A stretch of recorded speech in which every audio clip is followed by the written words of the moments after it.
இப்போ பாருங்கள், இதெல்லாமே என்ன மாதிரி வாக்குத்தத்தங்கள் பாருங்கள். இது பாதுகாப்பை குறித்த வாக்குத்தத்தம். சங்கீதம் 121. என்ன டாபிக் எடுத்தீங்கனாலும் வாக்குத்தத்தம். சங்கீதம் 120. என்ன தேவை எடுத்தீங்கனாலும், என்ன ஒரு கரிசனை உங்களுக்கு இருந்தாலும் வாழ்க்கை குறித்து. நிறைய பேருக்கு வந்து பயம் பாருங்கள். ஏன்னா எங்கே பார்த்தாலும் ஆபத்தாக இருக்குது, ரோட்டில் ஓட்டுறதே ரொம்ப டேஞ்சராக இருக்குது. எவ்வளோ விதமான ஆபத்துகள், தீங்குகள் நம்மை சூழ்ந்து கொள்கிறது. இதில் நம்ம எப்படி பாதுகாப்பாக இருக்கிறது, எப்படி ஒரு நிம்மதியோடு இருக்கிறது?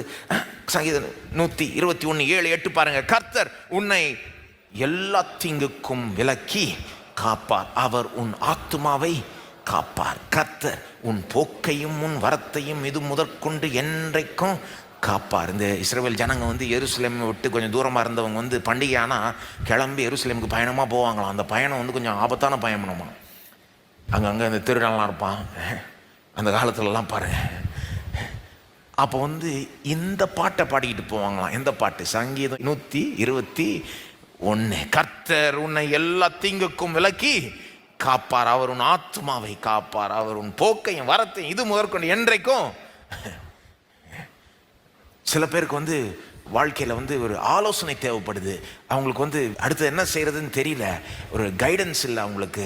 எப்படி வாழணும், என்ன டைரக்ஷனில் போகணும், அதுக்கு வாக்குத்தத்தம் இருக்கு பாருங்க. சங்கீதம் 32:8 ஒரு சாம்பிள் மாதிரி கொடுக்குறேன், அவ்வளோதான். இன்னைக்கு சங்கீதம் 32:8 வாசிக்கலாம். நான் உனக்கு போதித்து நீ நடக்க வேண்டிய வழியை உனக்கு காட்டுவேன், உன்மேல் என் கண்ணை வைத்து உனக்கு ஆலோசனை சொல்லுவேன்.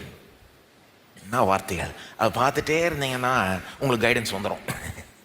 சொல்கிறாரு தேவன், நான் போதிக்கிறேன், நான் உன் வழி காட்டுறேன், உன்மேல் என் கண்ணை வச்சு உனக்கு ஆலோசனை சொல்கிறேன்.